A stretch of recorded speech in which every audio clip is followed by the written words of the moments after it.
Dấu tiên lại dunia hall mà dunia Sehlal sentri hall này dunia inbit man dengan gak hall dunia tapi dia ngah kata dalam kian show nanti di program hall so Reverend Martin Zaidan yang nan iman piuntin jauh langsung ini dia padu baik kita Pathen Thangvahna Maicham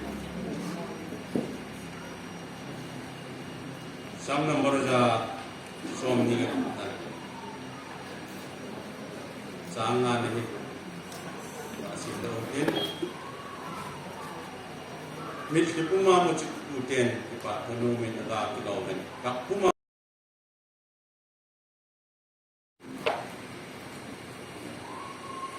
wang lepat the ilpazo si mukun pakai pathen nacapu insunga nangin simselo til kidang pinabol ho jusi insung mi te ho ape pa nang mani hi het now pakai unini ko hen in ko pepa bang lepat the pepa nang ma ma pepa Thusei ni din Incoming voice call from Changwon Menu.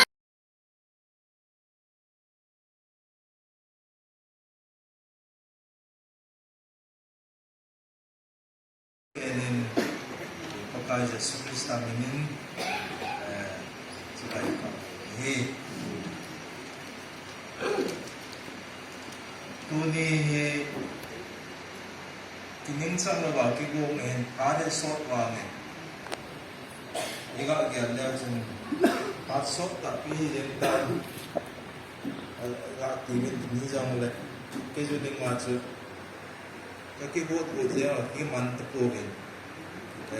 dua hai hit lepaya ini pak kaki mungkin leju pada tidak sok macam le kegan sebab apa sendong Muli pakai punya putih yang pasal si, avelin, batu macam ni, tu ni panai kigonghe, je kigonghe, ia je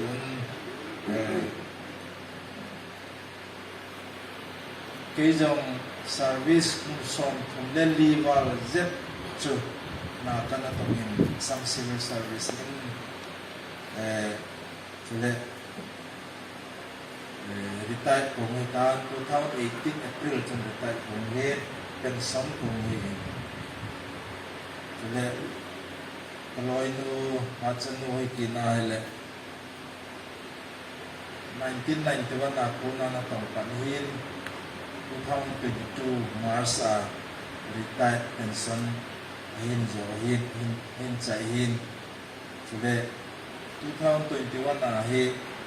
karena Hatcha SS hin pat asanga sona cho body kita nimla pada mungkin koi dosi ai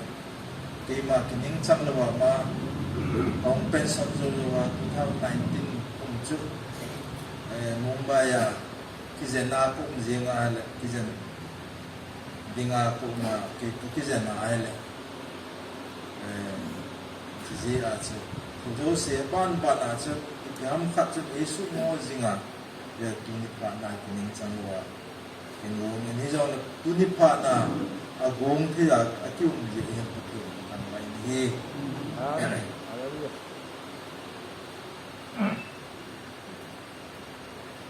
Kei mas service ni harus selesai pasang ketin, ini ada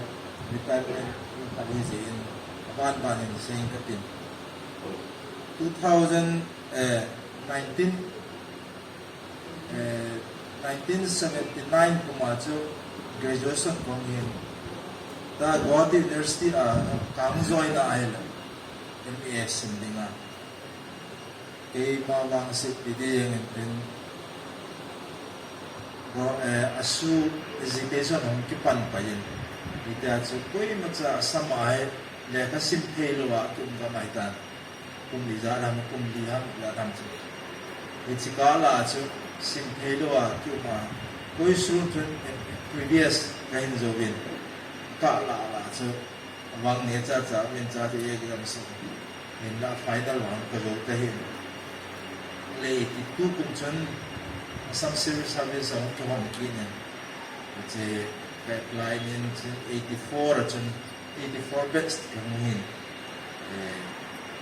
SS kan in patin za mensit na zalin then 84 kato masa pen so SDO civil office rangya SDC kapan hin SDO civil office hin it's also 84 akun kung tongin 88 na sun sa may bang ESC kung umin may bang civil supplement alen 93 kung sun Sehlal DC office kung ESC ipan sa akin alen 1997 kung sun assistant settlement officer Karib Gansi ikoy kinom 2005 also Deputy Secretary Hill Area Department Dispura ko ikoy Deputy Secretary ADC rin komunitan illa 2006 acan ADC Nalbrin ikoy kinom kung fatwa manding sa uhin election hong mali sa election transfer at 2006 at ADC market ako. In 2009 at sa DC office in ADC kung pangin. Ala kung kaniyam jawa sa council election ng kinin sa council, Thomas Council in deputation Deputy Secretary Deputy Joint Secretary in Kapangin sa Thomas Council in 2014 na dyan, CEO Executive sa Hailakan di Zila para sa Hailakan yung Kapangin. 2014 na CEO di Joint Secretary Kapangin. 2015 na dyan, June tayo, Additional Secretary ang IPM. Ale, November tayo, 2015 mga Secretary ng IPM. Sa 2015 December ako na sa Distura Secretary akapanhin ama sa pension Secretary IT Department hin Information Technology Department hin Science and Technology Department hin so makagawin 2016 June taon daw it's also Secretary Political Department na ikoyin. Secretary Political Department na ikoyin. Secretary Assam Human Rights Commission na ikoyin. Additional charge sa ikoyin. Assam Human Rights Commission. 2015 na ako na 2018 April dyan. Secretary Kapanhin Political Department Secretary Assam Human Rights Commission kahin 2016 April dyan pagpunong sinin imatsaboy ng ulawin pang pensionin service na to ang hamong monghin mikat kalawa jala ang azing kahin ng kizit at kahin jito patin zalin episode sa imatsaboy ng ulawin sa council ako peransyon special audit hongin Innei hongin it's also geiya haram kong kayo imat sa natin ito 2009 na ito totoo pa rin council na ito blessing in disguise yung din ito subject ay napilo mahal August dahil Innei hong panin abet mahal ito imat sa file katuloy ito kong kita ito Kitulay ko o yan kung dapat hinilong sininsang kung short sa inyo. Imat sa ko kabay din. Dito kita na yun. Dito saan kisang nga Pathen ilung se Changsan tidak tahu. Kalau jauh se je cik, ketuk kopi jauh se. Kesian tu dia juga dengan jala kopi. Yang cakap, yang cakap. Kita sudah Pathen ilung se, mak ahina ini mak dia. Kalau nak asal ini dia cumi political background Neilo kehi. Ini macam koi mak kisah pilih Neilo, bumta thabu mana tong tidak nana je bumta tutong je ayin. Jadi Pathen ini mak pusing Pathen hat nabanga. Kita je kitong all ta kitong Pathen ini sena secretary canggia kyung kai do hen retire kyung ni. Sudah kalau ini tu hanya Neikim Haolai masa ngacun 86, 87 ham 86 sampai 87 tihol aja Conservative Forest Office atau LDN atau hin tahun kecil penunjuk 1991 penunjuk Assistant Teacher Government Girls Higher Secondary School aku Class 2 TV, Class 2 as direct na lalampa ito ko kumpunin. Jacen amanin tong pen 1993 kunjung confirmation in muin. Secara kum lajun buatin interview exam interview hang pevin. Jacen confirmation service confirmation in muin. Ahile 2019 na memor hospital treatment ko lai ta chun Mumbai principal ding interview kini amat geiya hospital Mumbai kizen na yin ka kizen ni amat e umpi selai ta chen lama hai interview call wala cheji utapon chỉ là cho mu tệ tiếng hin principal hin là cái gì à cho chỉ thì lối tan tin hin chỉ cho nói ra pa mà sang à junior zo qua principal ko hin mà senior pe hin teacher là sa long mai lai Ajinu retired pana cho second that's about next in that cho hi thei pun Pathen Halloween tin ai lo la ke wa hiện đó cái tiếng ông phát huy hiện bây giờ mua bộ này cái gì mà na mua bộ kia là cũng như điều thiểu hạ chung hiện cái nó là mà cái mua bộ nó cái sạ lều đinh là cái na mà cái sạ lều đinh thì thấy bé sẽ là mình có thể nên thà lắm chạy buôn biểu hiện đến tu thao phát mà hiện cũng xong cũng vào government girls higher school aku teacher na tohin high school teacher assistant teacher mahi 2022 March ajo retired in retirement hin cho hin din Pathen Thangvahna nam selin when hasa umlovin nam selin so mal so angin boilovin sudah kenal Hatcha kita le program dengan batch ini some civil service 2021 batch aja mungkin saat kerimkan sa DC office atau first posting assistant commissioner apa posting ini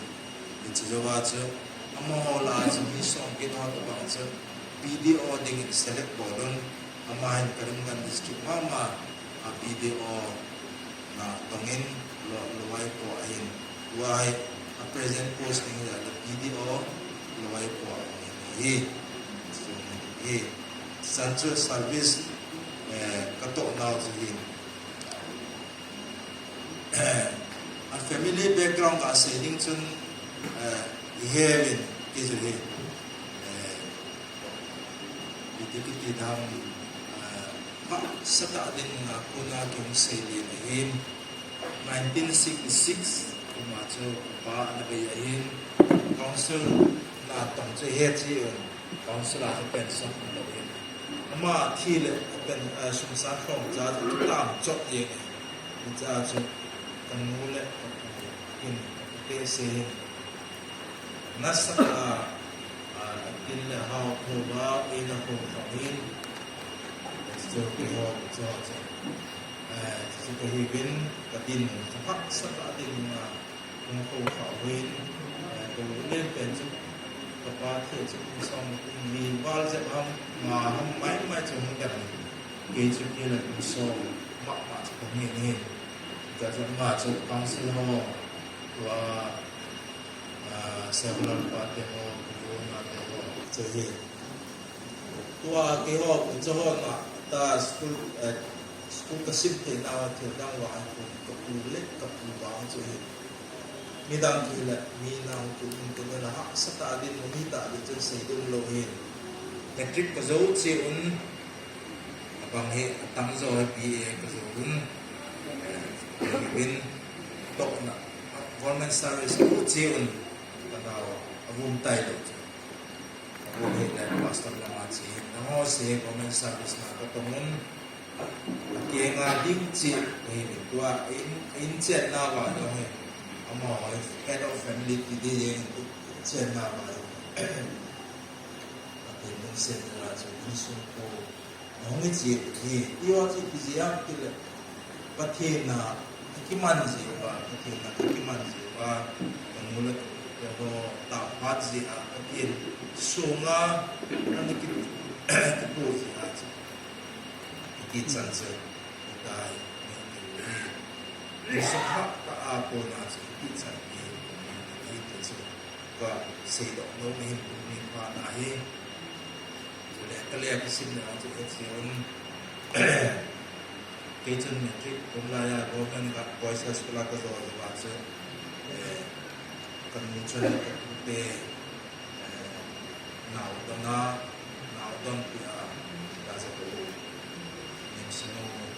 Nemspai ni wa in dong chu sum tam ta ding in lai je ngon chu zan ni ba ham chu hostel lo wa ma de hin in la hat kai wa ma he selonga chu ke ke ko nau chu za kha hin hostel fi man zo se za kha hin da ko ke chen za le song yeah you chu punya ka pi ka se lo na ta ko mi hin ke ju wa ko in sim do an la he do an la Pathen ki ngai le he I ma ba na chu Pathen ni I ma sa boy na sa na lo ni iga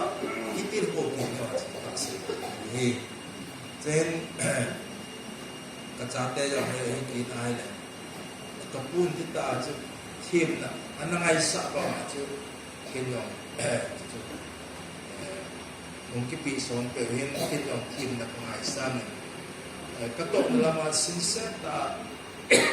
xây bị bên cái nỗ lực của xây bị bên một tổ ta cái đi ta tổ đến sum nè bu lâu đến cái đi ta sum sát đi ra những người dân bộ ba là họ lâu đến tổ ta thì ilung khai đến thì chứ Thupi bên họ này cái dòng cái của mình ý mà giờ buổi là sát tới thì cái loại nó là nó cái tổ xã trong mua cái tổ xã cũng cái tổ lên là cái sum san lên là cái bộ thể rồi điều gì ở trong ngoài giờ sẽ cái gì mà cái bộ nó sung cái bộ nó hay đấy cái giá tiền dòng hết cái nào Hatcha ya lên có hạt tiền kinh sản masih pernah sih nak high school ada, pernah pasti mungkin jadi pasti Patna sih. Kalau high school ada, kelas 12 yang semen, kelas 12 tu macam je orang dia yang semen BSc bukan yang semen. Asal Patna tu. Cái dòng mình đến khi ai chi cái chi nó mình mà sang là mình tung cho mình sang cái Neihat cái mình chụp trong cáiสิ่งcái tiền chỉ cho kiến cái tung rồi luôn thì ra cái Hatcha cái số in mà sắp bên pinky cái số lên mai sen na sen zo wa sin meris ko hate apin zo hin ziwa chu Delhi University so ya kasin ama chi sa jawa Hatcha BSc zo wa Hatcha so tha kin ha sa he yo le Thupi pen le sen hi ti ya da so hin kain so lun Hatcha hin kage man na tum ke na to ai civil service at the chen civil service na to tinga ai na kinong kana tep khasa ai chen lo hi sitte te ni ti chu kana to bi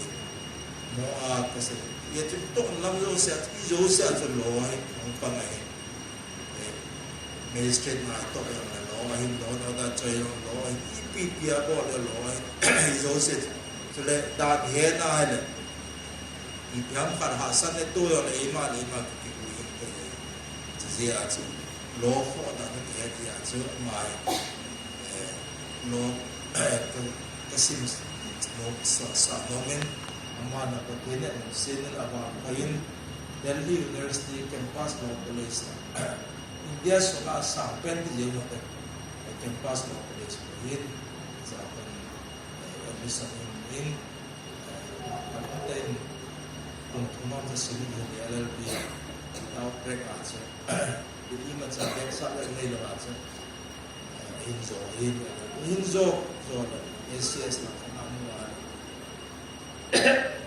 kaso SCS ang ipalay akiga da so advocate na tingdana may tuyo ba na SCS ang asasul sa basin mo ta ito aso ta Hatowin Selin Itsa hin apa na so kanau pinki kinala St. Mary's College a so enzo jawa so Delhi University a kalahin ma daulat lam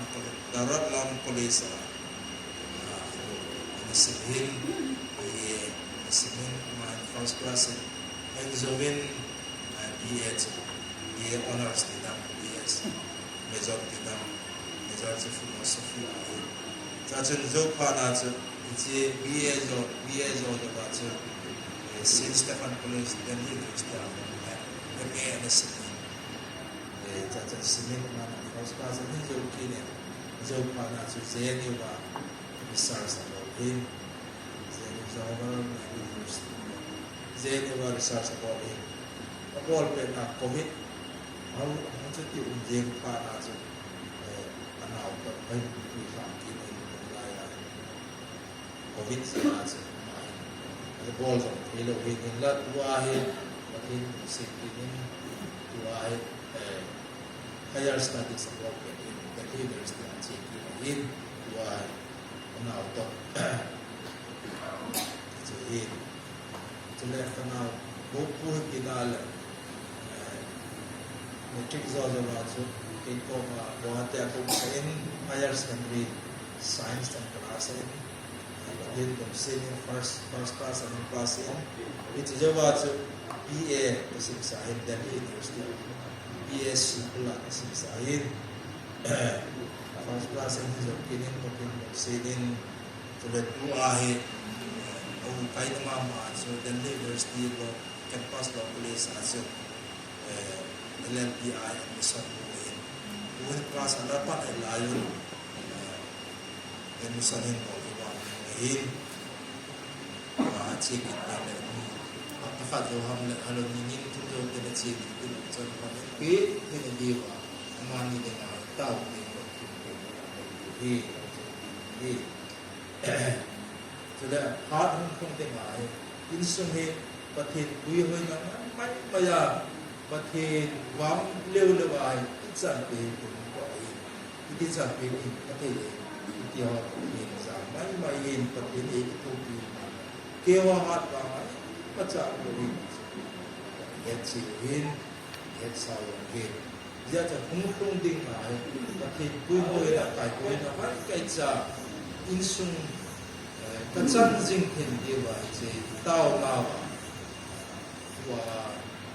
thì là chơi là sao là những tao tiêu này cái duyên sung ti bị tiền là thì quan quy hồi là bắt em mà sang qua cái là chân vàng thì quy hồi là cái chân vàng bằng vàng không tiền phá không đi lại mà thì quy hồi là cái chân vàng nát tâm chân đi cái đầu Hatcha nó anh tổ đan tổ na trong mấy cái cha thì cái Thupi cái jala cái cha bôi lo mà ahin tổ cái gì là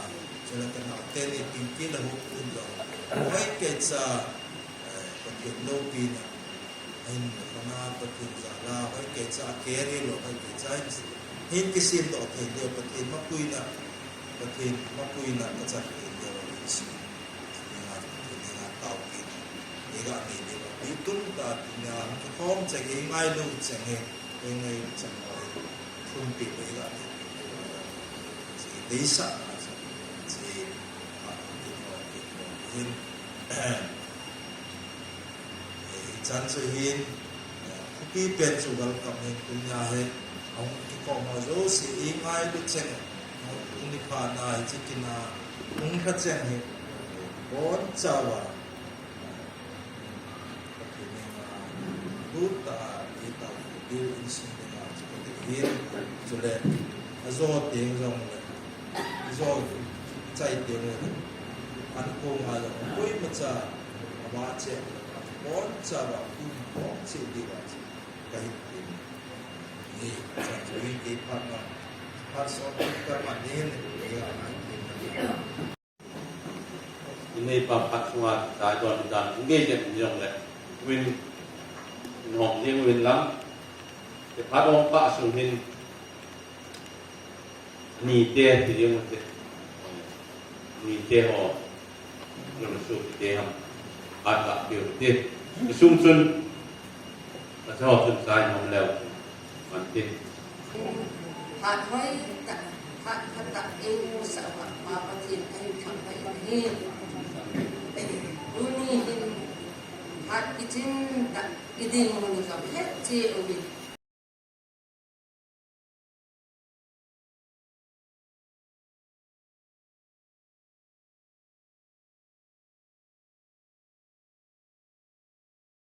lại hết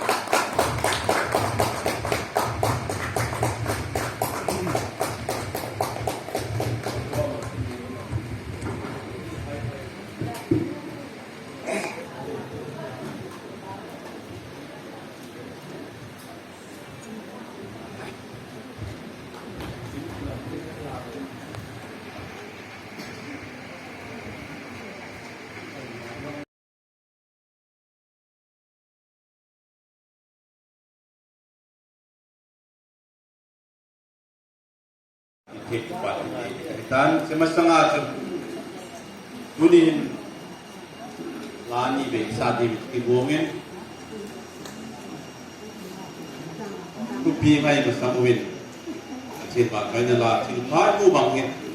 di lenthang Thupi di mungkin sau di jauh tinggal Thupi ngay na di jauh tay tu bon cari di mungkin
nanti na teks kata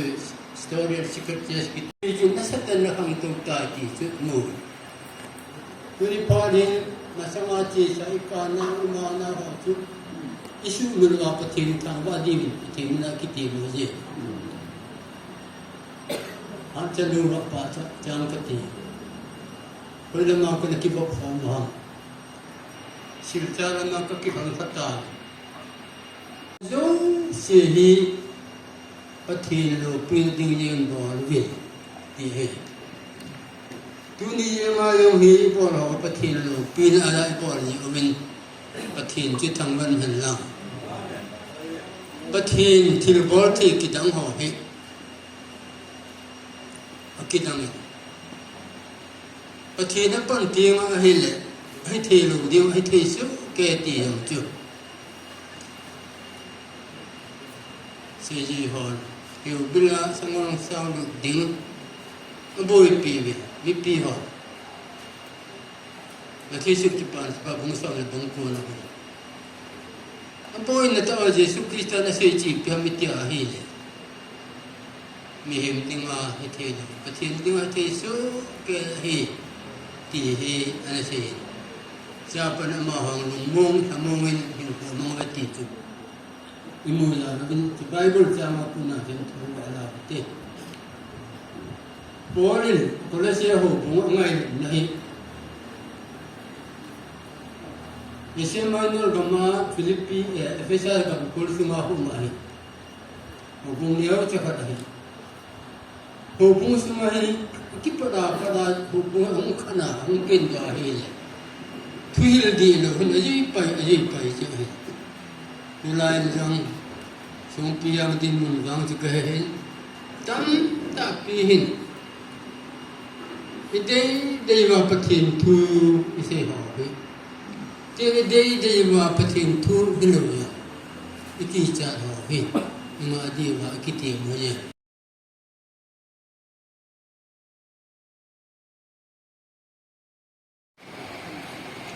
Cikina nak dia kongsi Pathen Thangvahna Maicham tak sih Kemudian ahinu Nemsinu Songpijang Hongkong dan Innei Patna Nikho jauh seperti lenpen Thupi macam Achanu macam. Oleh ini konai, Houbung semua upaku wanita servis pensiun wanita le Innei le Pathen apona ahinmu Achanu SS jualan si Pathen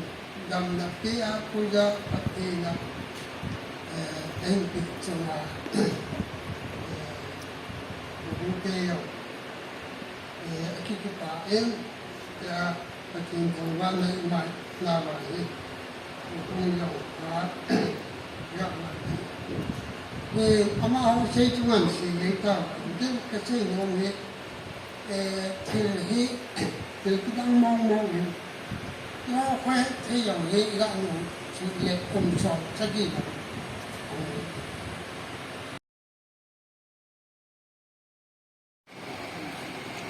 Cikina nak dia kongsi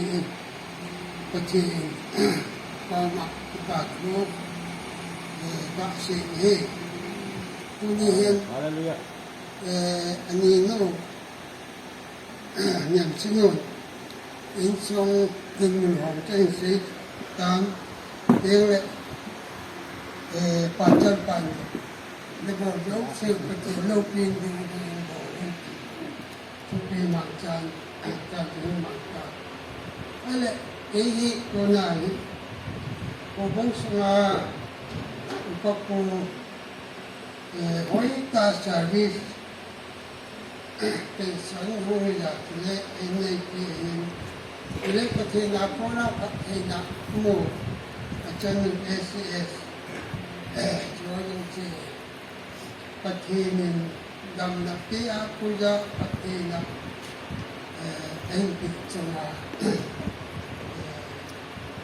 Ute ya Pathen Thangvahna Maicham Houbung yak ama ho sei tungan si lenta den ka sei no he thil hi til kidang mong mong ya khoe thei yang he ga no si le chop sagi Houbung hi ko ta le Houbung ang ton kan phát man ni ngai di he cái ông cái bằng nào cái ông đấy ta ta cái gì cũng mày cái mùi này cái ông cũng đã chỉ ra này bắt nắm chỗ này quỳ ba cái gì mà đang này cái sana agak sini biết sẽ ở trong này cũng mấy người kiến bỏ cho Hatcha pa he Anu he Hatcha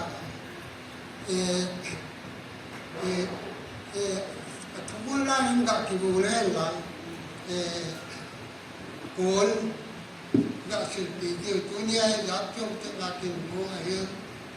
Hatcha pa he ken silpi ka ki Achanu he dulur ki ni thang ma chung ne na Hatcha he dulur ni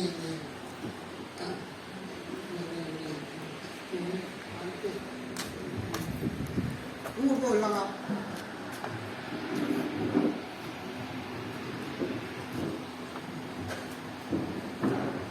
thì bây giờ cái trời thế thì nó có lại đặt bỏ về mình đúng không? Pipi Nikho được em yêu thêm.